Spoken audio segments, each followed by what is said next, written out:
I'm Ben from App Annie. I'm very glad to be the host of today's panel discussion. And let me introduce our panelists. So first, on our right side, we have Delynn.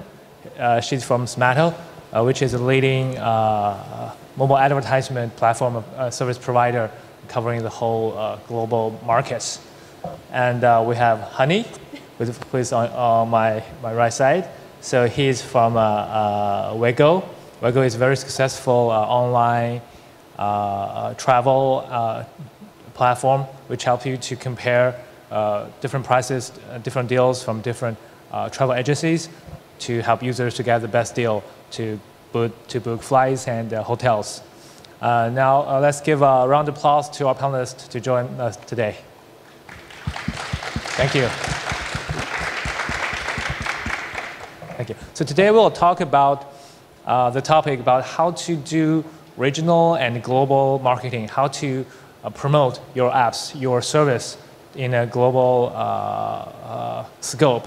So for the first question, I'd like our panelists to introduce your company, your services, and from which point of view, from which points that our audience can expect get some inspirations or help from you guys. So, Honey, you want to start? Yeah, sure. Yeah. Hi, guys.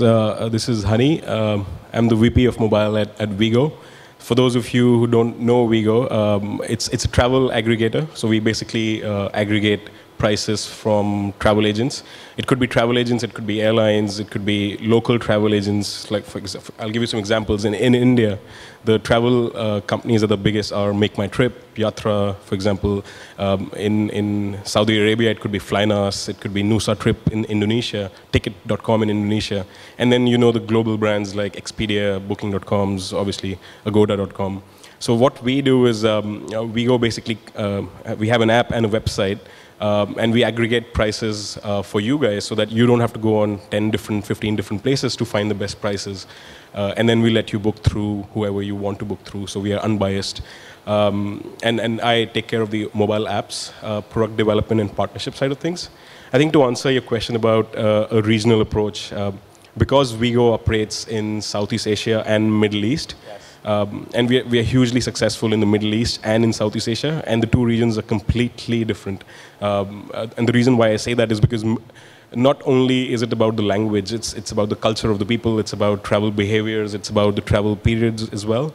I think what's most necessary is for you to know your local markets really well, localize your apps. I think mobile apps let you do a lot more things than web does because you know the phone language and you know a lot more about the user. So always keep in mind to localize your content. Not only, don't just take the Google Translate version of certain things. Hire local teams, understand what messages work best. And most importantly, provide local content. And local content can be a variety of things.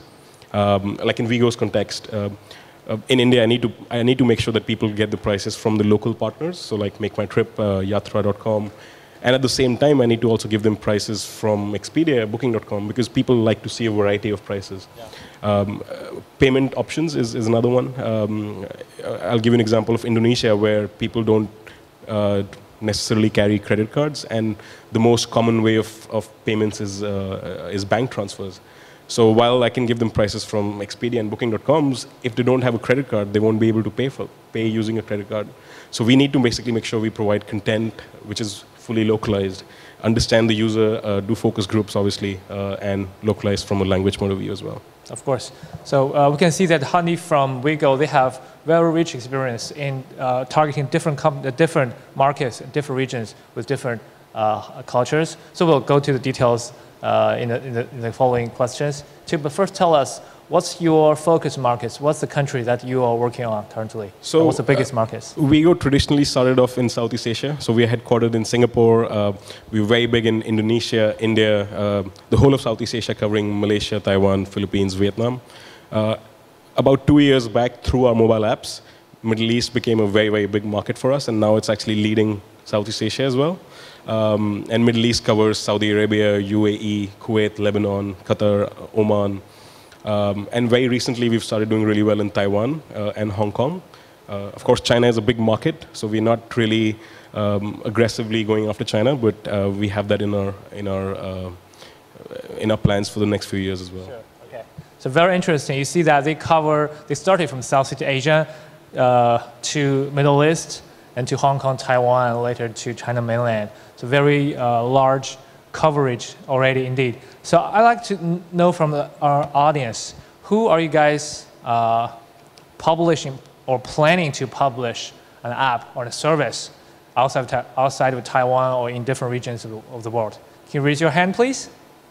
Okay, we see several hands, many hands raised up. Thank you. So I think you will get a lot of inspiration from our chat afterwards. So now let's invite Delynn to tell us more about your business, your company. Sure, thanks, Ben. Hi, my name is Delynn. I'm from Smaato. I'm the senior director, and my team and myself, we look after supply partnerships in APAC and also the Africa region. So primarily, what Smaato do is we are a mobile-first platform, ad exchange, and also supply-side platform. So what that keep us in focus is really developing infrastructure, technology, and also product that is very monetization-centric. So on the supply side of things, basically what we do is we work very closely with app developers, like some of us here in the audience, and to plan out, like for example, strategy around monetization through ad displays on their application. You know, like for example, what type of ad formats works best. Because you know, when we launch an app, it cannot be very glitchy, you know, and downloading time has to be fast, navigation has to be smooth. We also have to take care of user experience, what type of ad formats is suitable, how should we place it, and then how to wrap a good strategy that can sustain profitability in terms of monetization in the revenue side of things. Yeah. Okay, very good. So we know that Delynn can help any app publisher, app developer to monetize your app in a global-wide market. So how many of us are publishing or planning to publish your own app? Can you raise your hand, please? You have your own app. Okay, good. We have friends there, here. Okay, very good. So Delynn, tell us about your business coverage. Business coverage. In different countries. Right. So in terms of inventory, we are huge in the US, largest in the US, in fact. But bringing it back closer to us in Asia Pacific, we have huge inventory in Indonesia, India, Malaysia, China, of course, sheer volume, sheer population, and Philippines as well.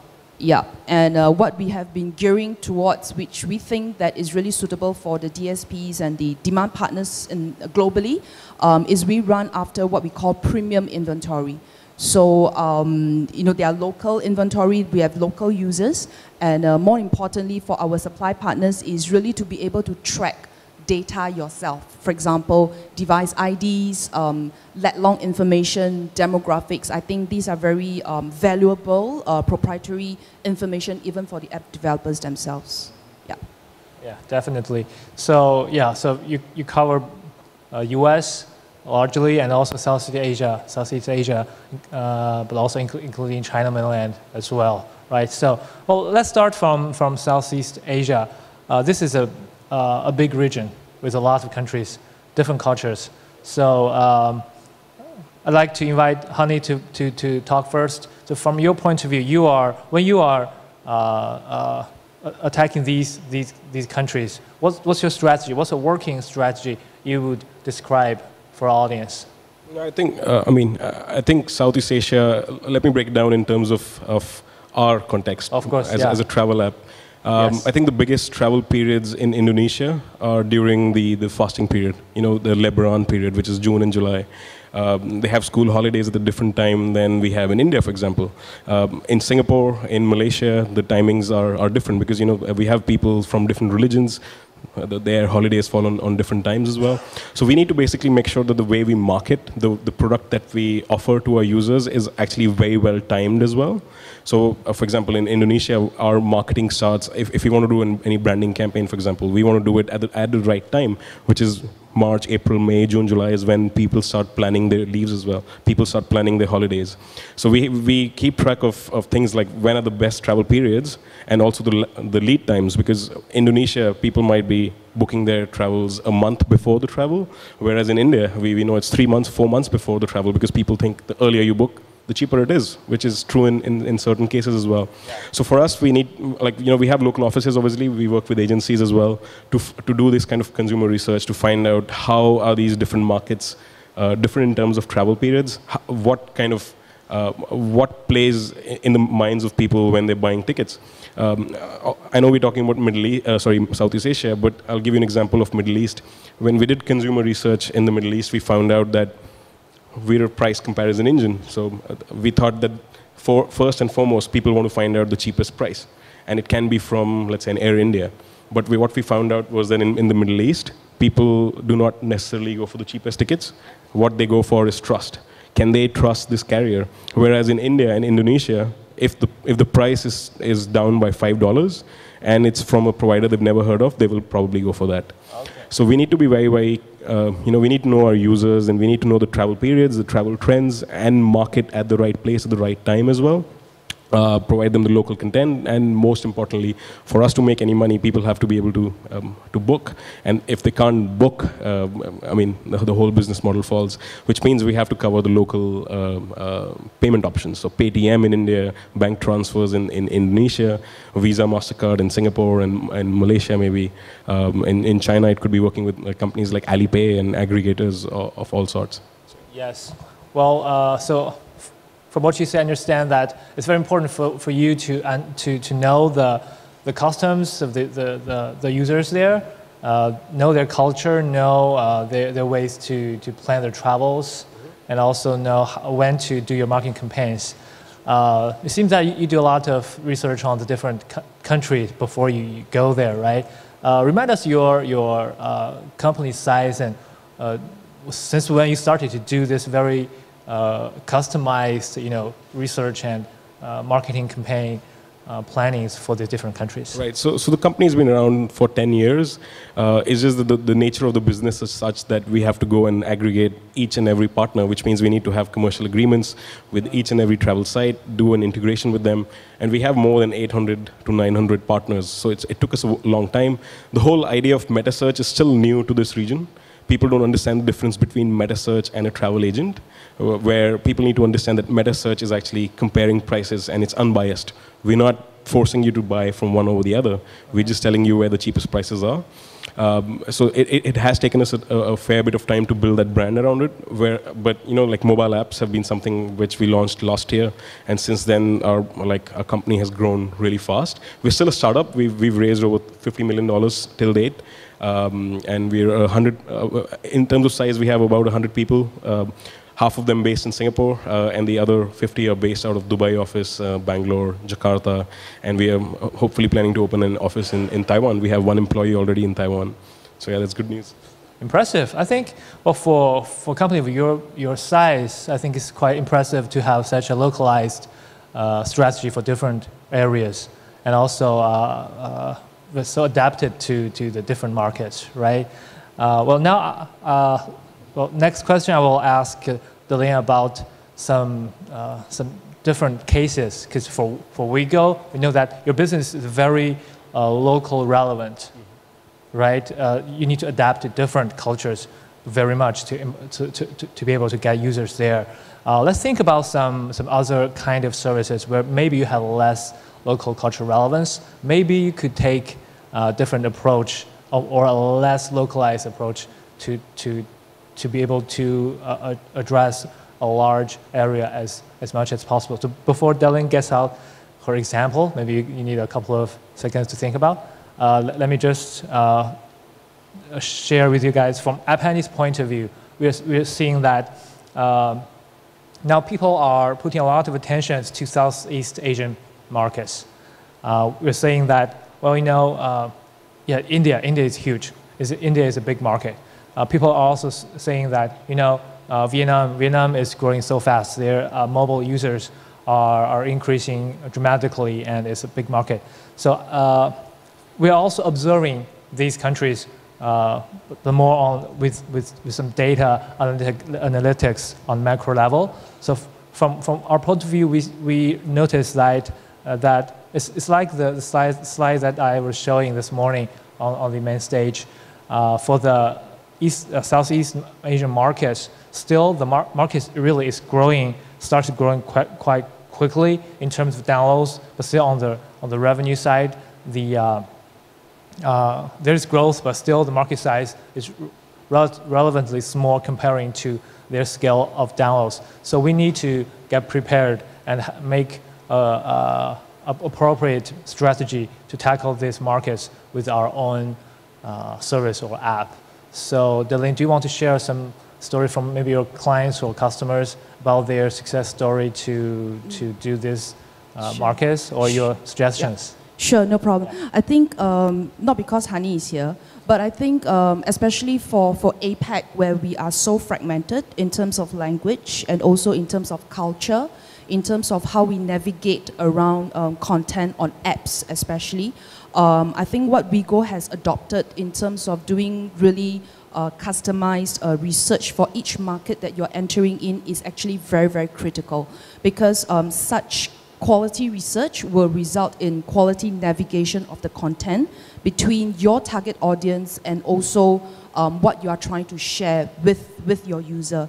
That will, of course, after that, result in quality inventory. That's what we call it.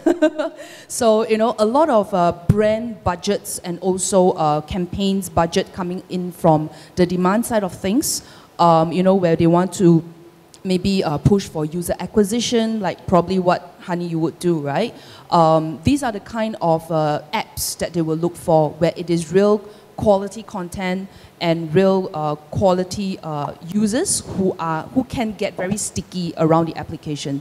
So these are very good examples. So I think for those of us in the audience who are launching applications, I think the product strategy and the navigation strategy is a very, very important exercise, because thereafter how you decide to generate revenue through placing advertisements on the app become easier, and you can easily also command for a lot more money, yeah, for that. So yeah, I think this is a few successes you wanted me to share.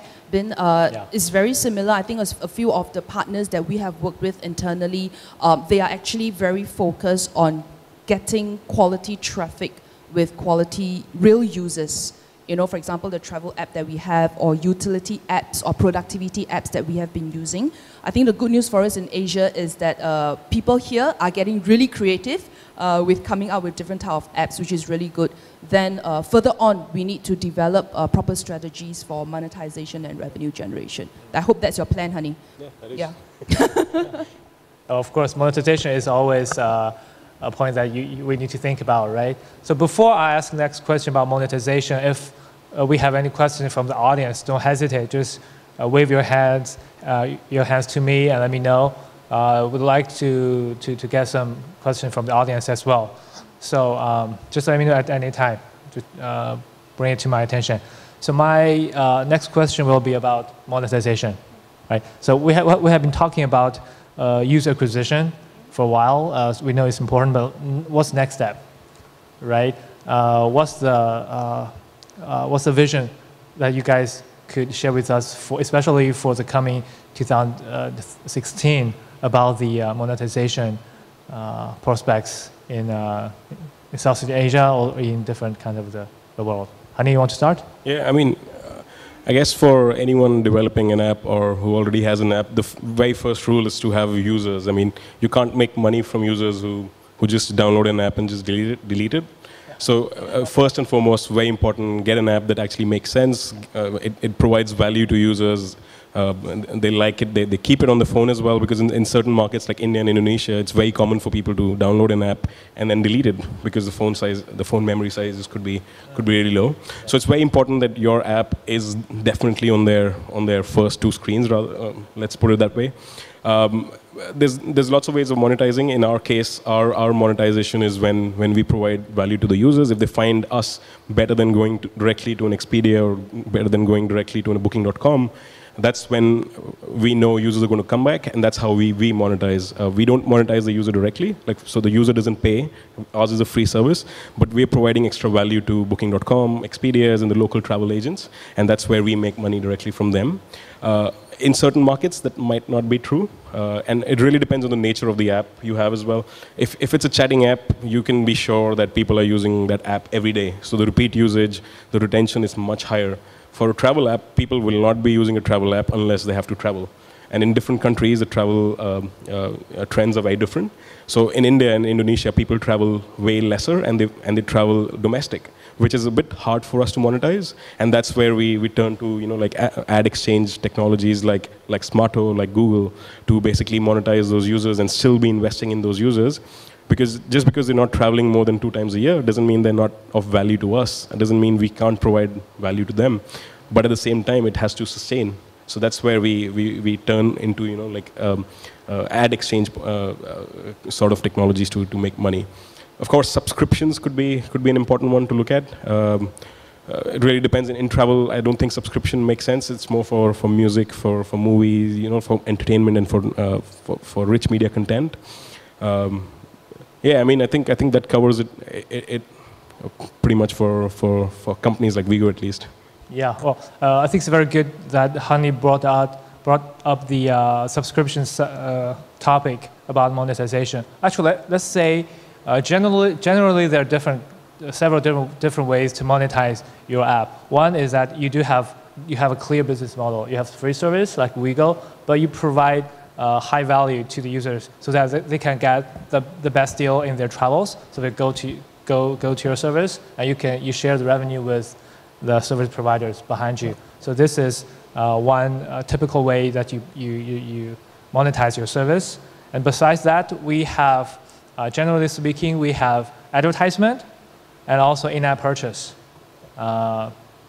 for your monetization. From App Annie's data, we see that both the two sides, in-app purchase and advertisement, they count almost half in globally about the monetization statistics, and both of them are growing quite fast. From last year to this year, they grew about 70%, both.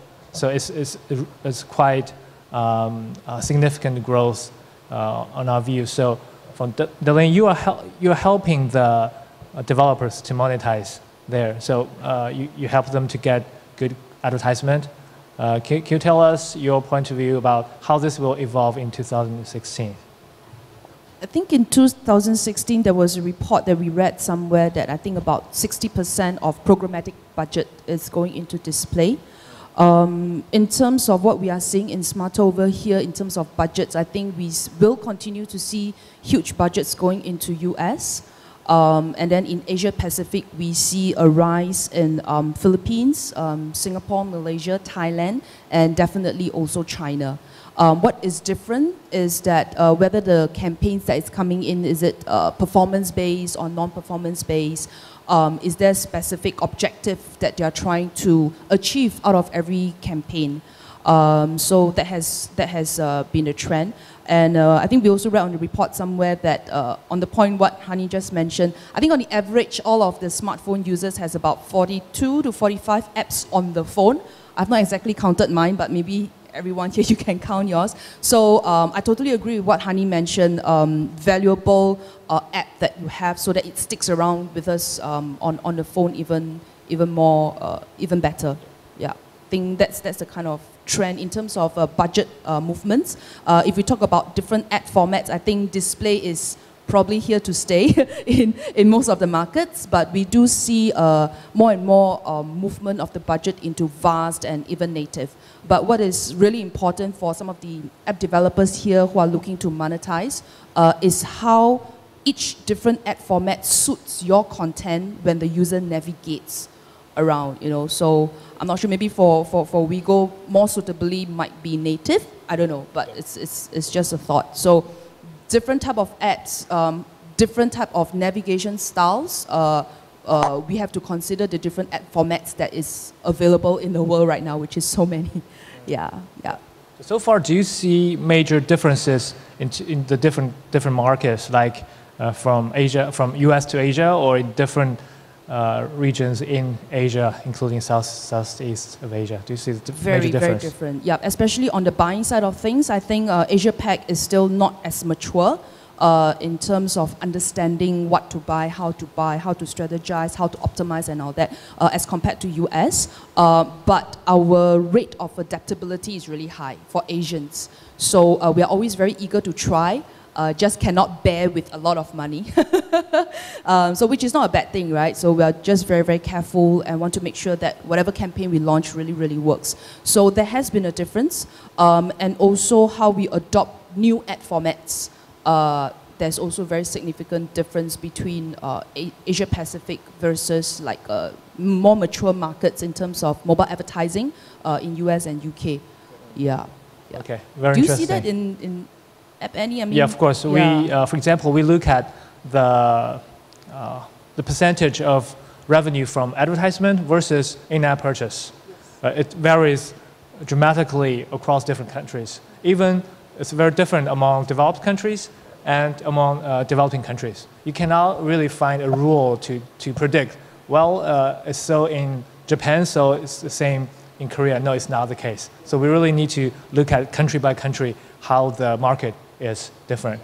Yeah. Since we're on this note, am I supposed to ask you questions? Oh, it's okay, right? Yeah, sure. Yeah. How about in China and out of China? I think it might be an interest to a lot of us here, including myself and probably also Hani. Like, what kind of trends do you see on the app side of things within China and compared to outside of China? Very good question. I like your question. One thing I would like to mention is also echo to what Hani was mentioning, subscription. Yeah, subscription is, it's been there for a long time, but it has been not a major way of monetizing since recently. So now we start to see a lot of subscription revenue coming into the pockets of the publishers, a lot in the US side, right? But now it's also happening in China. Even the video streaming services, video streaming apps, we didn't believe that the video streaming apps was able to make a lot of money because you know, people think, well, Chinese people, users, maybe they prefer free content, right? But it turned out that the reality turned out that people are willing to pay to get premium content, to get better experiences through subscription. So including video streaming apps, but also like social networking, like Tinder, right? They provide quite successful subscription-based business model. So this is one. I would say still we need to look at the different specific situation in different countries. So before we jump to the last question, do we have any question from the audience? Yes, please. Yeah. I'll pass you the mic. Hi. My name is Agnes. I just have two questions. Yeah, could you introduce yourself, yeah, please? I'm from Tata Communications. So two questions. First question is, because there's advertising and we talk about good customer experience, what would be the technology you require that you see you need in order to deliver good customer experience? And number two, maybe more to Bin, is do you see any difference in customer accessing apps through mobile data network or through Wi-Fi or fixed network? Is there a stack difference? Thank you. Very nice question. So I'd like the panelists to answer the first question, and I will comment on the second one. Thank you. Right, so if I'm not wrong, the first question was what's the best ad technology which provides the best user experience? Is that correct? I mean, look, I'm a product guy. I'll be very honest with you. I've always been very against ads put inside our app. But the only format that I would consider would be native ads, which I think will be very big in 2016. And for people who do not know what native ads are, so think of it this way, like you're looking at flight prices within Wego app, and then all of a sudden there's a banner that doesn't belong over there. Completely different from what the rest of your app looks like. Whereas a native ad is something that Facebook did really well. So you know how Facebook ads appear right inside your news feed? and they look like any other newsfeed item would look like, that's a native ad. It looks like the rest of your app. It belongs there. And another important part for the user experience will be that for a travel app, if people are looking for flights to Hong Kong, and if I show them an ad for a shoe, it doesn't really make sense. Whereas if I give them a discount, let's say for the first Uber ride, for the first Uber ride, as soon as they land in Hong Kong, it's still very relevant to the whole travel experience. They don't see a banner ad right in the middle of nowhere, which they click by mistake. And that's where I think native ads and providing, targeting your user, knowing them and providing them an ad which actually makes sense to the context of the app. So in a travel app, try and make sure that your ads are still relevant to the travel experience. Yeah, good. Delynn, any comments to add on this question? Yeah, probably just one liner. I think we are all end consumers ourselves. So what we don't like, we don't assume our consumers to like, especially with user experience. Yes, exactly. So for the second question is about the usage of data, mobile data versus Wi-Fi data. Actually, recently, App Annie has been recording this data from different countries in the world. We cover 60 countries now. We see that it's so different. When we look at the top charts of countries, it's quite different from the top charts of revenue countries or download countries. So this morning I was sharing a presentation on the main stage about this. So for example, we see the average user consumption of mobile data is the highest top countries. A majority of, about half of them are from Asia. So Asian countries, they have, the users are very sticky to using mobile phone to consume mobile data. The first one is Korea, and Taiwan is also among the highest markets. And we also compare the Wi-Fi versus mobile. Looking at this, it's also similar situation as I was talking about the advertisement and in-app purchase. Country from country to country is so different. We cannot find a rule about that, but it's interesting to look at every detail. For example, in Taiwan, for example, the consumption of mobile data is significantly higher than the countries like in Brazil, for example. So I think it links to the local infrastructure development, and also links to the local the pricing of the mobile operators, how they price their mobile data, their 3G, 4G data, etc.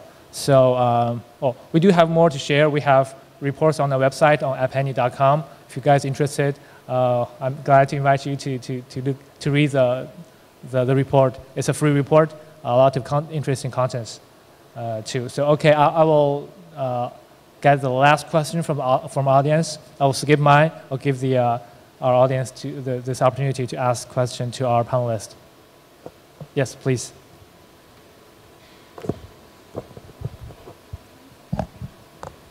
My name's Eileen. I'm an EdTech advisor. So I advise programmatic companies like PubMatic, like MediaMath, on their China entry strategy. So I guess the question is more for Smaato. So I have interviewed about 50 industry experts, and everybody's using the buzzword native, video, mobile. Seems that's the requirement for a lot of inventories. But I also heard that there's a problem on monetization in terms of, especially on native.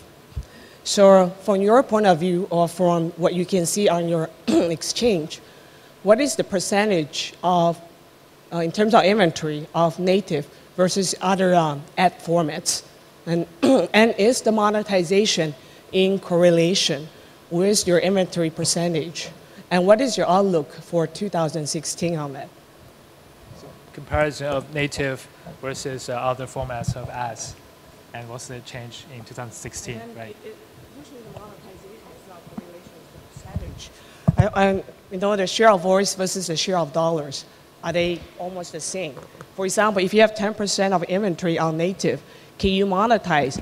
Is your revenue, like 10%? And how is this going to change next year? Okay, thank you. Maybe I can first start off with what kind of content will be better suited for native ad formats. Generally, what we see is very text-driven type of apps. Native advertisements will be a lot more suitable. Why? Because it fits right into the content. So it doesn't distract the user a lot when navigating, and it looks nice. And in general, on our exchange, to answer your question, yes, the pricing is higher, yeah, with such inventory. Why? Also because like we have news sites or travel sites, very text-heavy content sites. They generally will adopt native. Not that other utility or games cannot, but we're saying that the take-up is generally higher, and the prices are also generally higher. Into 2016, the trend will be there. We have heard a lot of inquiries, a lot of learnings around native advertisement, how best that can be done from a campaign launch perspective. On the supply side of things, in terms of inventory, there is quite a handful out there for Asia Pac. So I think as a whole, as an industry movement into 2016, I think we can be more or less ready for native. That's what we can see based on our observations. Okay. I hope that answers your question. Great, yeah. Well, due to time limitation, we are already time's up. So I would encourage our audience to talk with our panelists after the session, offline.